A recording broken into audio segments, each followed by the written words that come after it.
الحمد لله رب العالمين والصلاة والسلام على سيد الأنبياء والمرسلين أما بعد فأعوذ بالله من الشيطان الرجيم بسم الله الرحمن الرحيم أولم يروا إلى ما خلق الله من شيء يتفيأ ظلاله عن اليمين والشمال سجدا لله وهم داخرون صدق الله العظيم. اولم یروا، کیا انہوں نے نہیں دیکھا، اس میں غور نہیں کیا ہے، الی ما خلق اللہ من شیء، یہ چیز اللہ نے پیدا فرمائی ہے، بنائی ہے، یتفیأ ظلالہ عن الیمین والشمال، اس چیز کے جو سائے ہیں پرچھائیاں جو ہیں، اس کے سایہ جو ہے وہ دائیں سے اور بائیں کی طرف جھکتا ہے،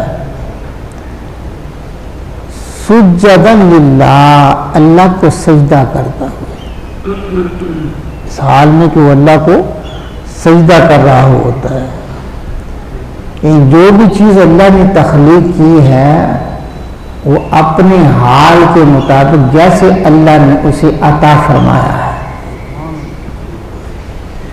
وہ اس حال کے مطابق اللہ کی بارگاہ میں سجدہ ریز ہوتا ہے. اللہ تعالیٰ ارشاد فرماتے ہیں کہ کیا انہوں نے اس چیز کا اندازہ نہیں لگایا ہے کہ ہر چیز جو ہے جسے اللہ نے تخلیق فرمایا ہے وہ اس کا سایہ جو ہے وہ دائیں بائیں ہے، جو سائے بڑھتے ہیں دائیں بائیں، وہ سایہ بھی اللہ کو سجدہ کر رہا ہوتا ہے. سجدہ بھی وہ سائے، یعنی ابھی چیز کی بات نہیں کی ہے کہ ہر چیز کا سایہ جو ہے، جو بے جان چیزیں جسے آپ کہتے ہیں وہ بھی اللہ نے پیدا کی ہیں، جاندار بھی اللہ نے پیدا کیے ہیں، تو یہ ساری چیزیں جو ہیں ان کے سائے اللہ کو سجدہ کرتے ہیں.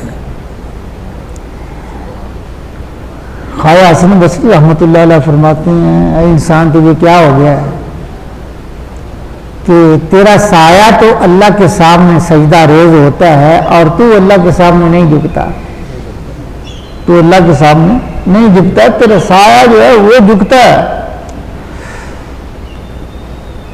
فرمایا کہ ہر چیز جو اللہ نے پیدا فرمائی ہے کیا اس میں غور و فکر نہیں کیا، انہوں نے دیکھا نہیں ہے کہ اس کا سایہ دائیں اور بائیں اللہ کو سجدہ کرتا ہے. وہ ہم داخرون، وہ اس کے حضور جو ہے نا ذلیل ہے، عاجز ہے، اللہ کی بارگاہ میں عاجز ہے. اب یہاں سجدے سے مراد کیا ہے؟ سجدے سے مراد مفسرین نے کہا ہے کہ یہ نہیں ہے کہ جس طرح انسان سجدہ ریز رکھتا ہے اپنی پیشانی کو سجدے میں، ہر چیز کا معنی یہ ہے کہ اللہ تعالیٰ نے جو اس کی ڈیوٹی لگائی ہے وہ اپنا کام کر رہا ہے، اپنا کام. دیکھو سورج صبح اپنے وقت پہ طلوع ہوتا ہے اور وقت پہ غروب ہو جاتا ہے، اسی طرح چاند کا گھٹنا بڑھنا، ہاں جی، اس طرح دوسری چیزوں کی خاصیت یہ ہے، دریا ہے، سمندر ہے، ہر چیز جو ہے یہ سارا جو نظام ہے اللہ تعالیٰ کے حضور میں، جو اللہ نے ان کا جو کام مقرر کیا ہے، جس کام پہ انہیں لگایا ہے وہ مسلسل اس کو کر رہے ہیں. یہی ان کی عبادت ہے اور یہی ان کا سجدہ ہے. وَلِلَّهِ يَسْجُدُ مَا فِي السَّمَاوَاتِ وَمَا فِي الْأَرْضِ مِن دَابَّةٍ وَالْمَلَائِكَةُ وَهُمْ لَا يَسْتَكْبِرُونَ. اور اللہ ہی کو سجدہ کرتے ہیں جو کچھ زمین میں آسمانوں میں ہے اور جو کچھ زمین میں، یعنی زمین کی بھی تمام اشیاء اور آسمان کی بھی ساری کی ساری مخلوق، من دابۃ وہ زمین پر چلنے والے ہوں، والملائکۃ وہ فرشتے ہوں، وہم لا یستکبرون وہ اس کی بارگاہ میں غرور نہیں کرتے ہیں، تکبر نہیں کرتے ہیں۔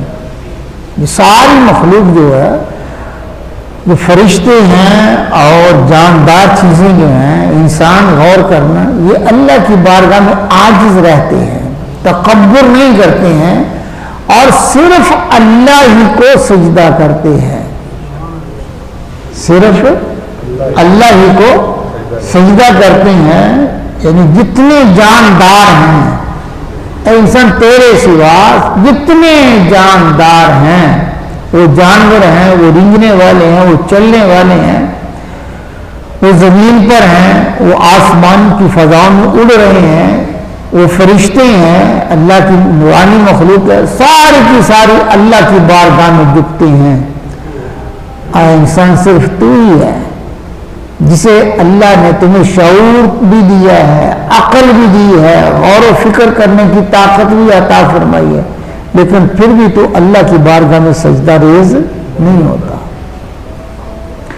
وَهُمْ لَا يَسْتَكْبِرُونَ تکبر تو کرتا ہے، نہ فرشتے تکبر کرتے ہیں، نہ اللہ کی دیگر مخلوق جو ہے وہ تکبر نہیں کرتے ہیں۔ یہ جتنے جاندار ہیں یہ تکبر نہیں کرتے ہیں، صرف انسان بھی تکبر کرتا ہے۔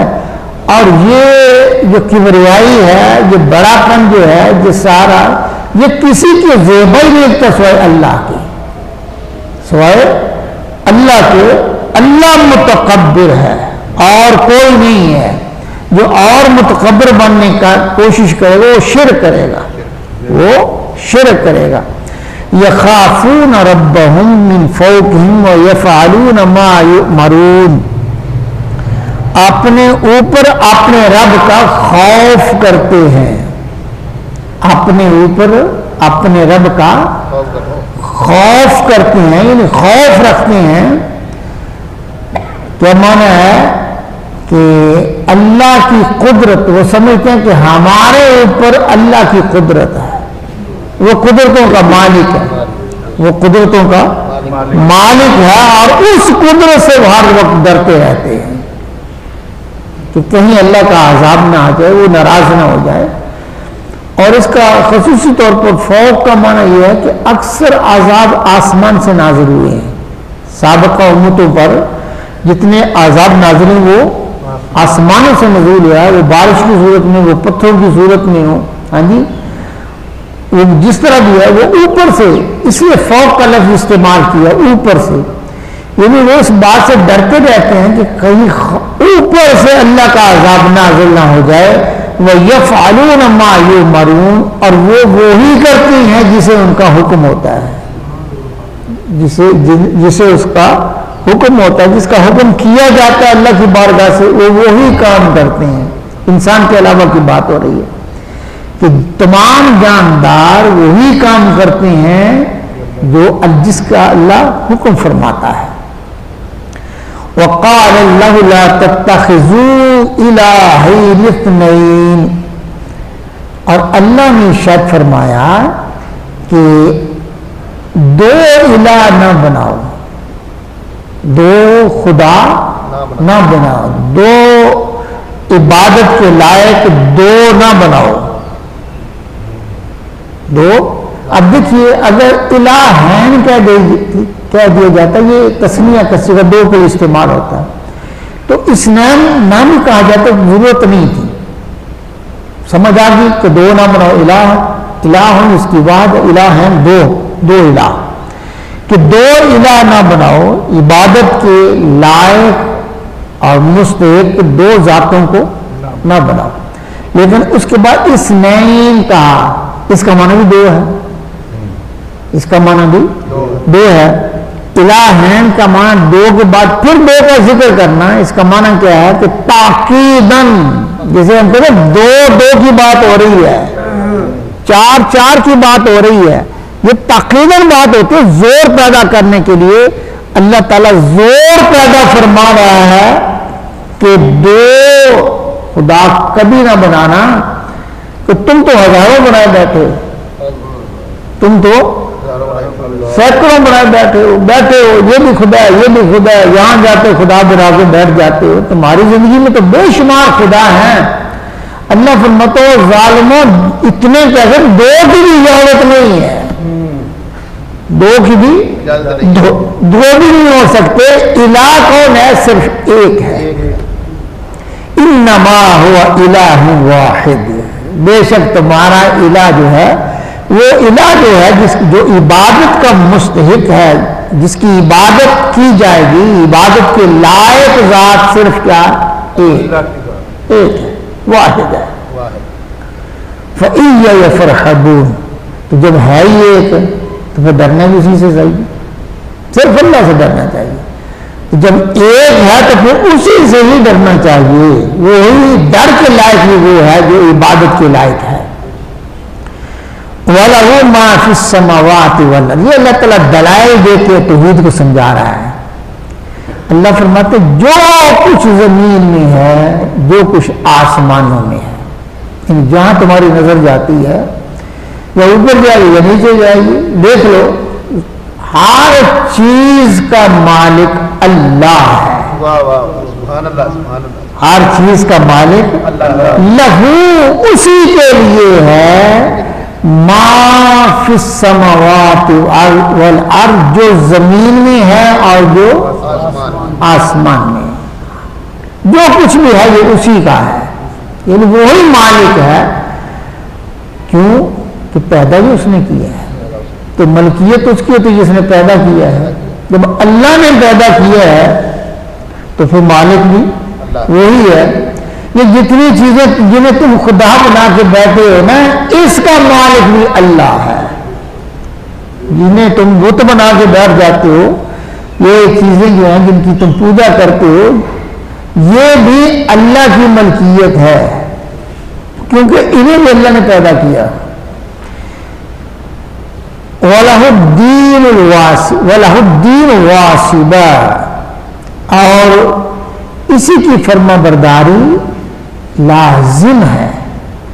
واسب کا معنی ہے کہ مواظبت کرنا, ہمیشگی میں, جس میں ہمیشگی ہو. تو یعنی اللہ ہی جب ہر چیز کا مالک ہے تو پھر تابع داری, اس کا تابع فرمان ہونا, عبادت اور تزلزل, ہر چیز جو ہے وہ ہمیشہ اسی کے لیے ہے, اسی کے لیے, اور کوئی اس کا مستحق نہیں ہے. افغیر اللہ تتقون, اللہ پھر سوال کرتا ہے پھر تم غیر سے کیوں ڈرتے ہو؟ افغیر اللہ تتقون, اور اللہ کی جو غیر ہے اللہ کا, اللہ کے علاوہ تم پھر کسی دوسرے سے کیوں ڈرو گے؟ ڈرتا ہے مستحق تو اللہ ہے. اور یہ بات یاد رکھیں کلیے کے طور پر, جو اللہ سے حقیقی طور پر ڈرتا وہ کسی سے نہیں ڈرتا. اللہ اس کے دل کے اندر ہر چیز کا ڈر ختم کر دیتا ہے. جو اپنے دل کے اندر اللہ کا ڈر پیدا کر لیتا ہے, تقویٰ پیدا کر لیتا ہے, اللہ اس کے دل سے ہر ڈر کو ختم کر دیتا ہے. اور جو اللہ سے نہیں ڈرتا ہے اس کے دل میں ہر چیز کا ڈر رہتا ہے, وہ پھر معمولی چیزوں سے بھی ڈرتا ہے, اس سے بھی ڈرے گا, اس سے بھی ڈرے گا, ہاں جی, وہ ہر ایک چیز سے ڈرے گا. لیکن جو اللہ سے ڈرتا ہے حقیقی طور پر, اللہ اس کو یہ نور عطا فرماتا ہے, وہ کسی سے پھر ڈرتا نہیں. اللہ اس کو بے خوف کر دیتا ہے. لا خوف علیہم ولا هم یحزنون, فرمانا الا ان اولیاء اللہ لا خوف علیہم ولا هم یحزنون, خبردار جو اللہ کے ولی ہیں, اور ولی وہی ہوتا ہے جس کے دل کے اندر صرف اللہ کا ڈر, جس اللہ کی چاہت ہو, اسی سے ڈرتا ہو بس, اور کسی سے نہ. اللہ فرماتا نہ انہیں خوف ہوتا نہ انہیں غم ہوتا. لا خوف علیہم ولا هم یحزنون, نہ حزن ہے نہ خوف ہے, پاک کر دیا میں نے.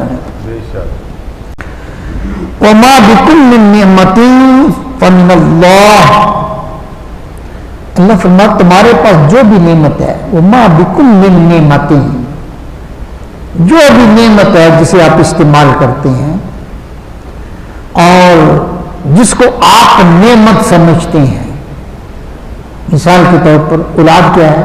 نعمت ہے. والدین کیا ہے؟ نعمت ہے. بیوی کیا ہے؟ نعمت ہے. آپ کا گھر کیا ہے؟ نعمت ہے. کاروبار کیا ہے؟ نعمت ہے. رزق کیا ہے؟ نعمت ہے. علم کیا ہے؟ نعمت ہے. اور جسم کا ہر عضو آپ کے لیے نعمت ہے.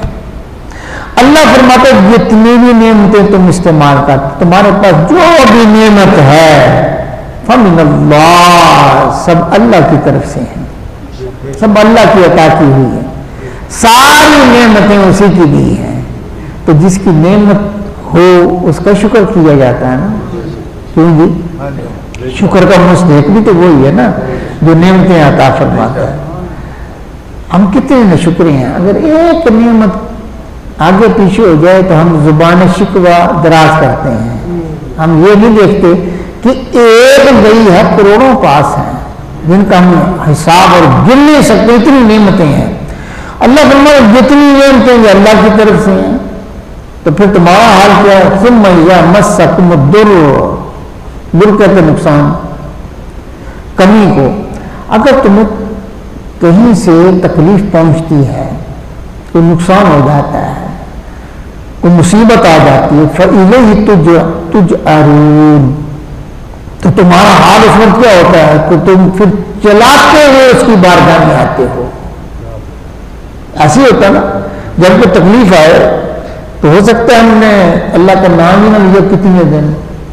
ہاں جی، نماز پڑھنے تو بڑی دور کی بات ہے نا، قرآن کو نہ کھولا ہو اور زبان پر اپنے کاروبار کے میں مصروف ہیں، لیکن جب مصیبت آتی ہے پھر حال کیا ہوتا ہے؟ ہم پھر اللہ کی بارگاہ میں چلاتے ہیں، اللہ کرم کر دے، میری مشکل آسان کر دیں. پھر کیا ہوتا ہے؟ فوراً اس کی طرف آ جاتے ہیں.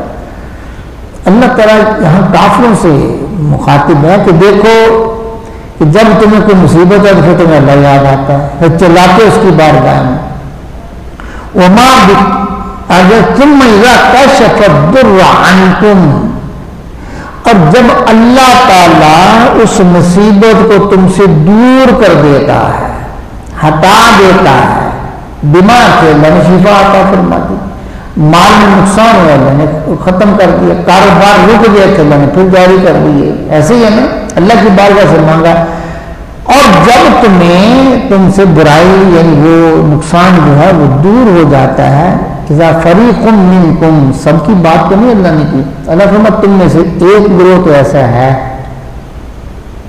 تم میں سے ایک گروہ ایسا بھی ہے، بربہم یشرکون، وہ ظالم پھر شرک کرتے ہیں. ہاں جی، جب آسانی ہوتی ہے شرک کرتے ہیں، اور جب مشکل آتے پھر چلاتے ہیں اللہ کی بارگاہ میں، پھر اسے پکارتے ہیں. لیکن جب تکلیف ختم ہو جاتی ہے پھر کیا حال کیا ہوتا ہے؟ پھر مشرک ہو جاتے ہیں، شرک ٹھہراتے ہیں.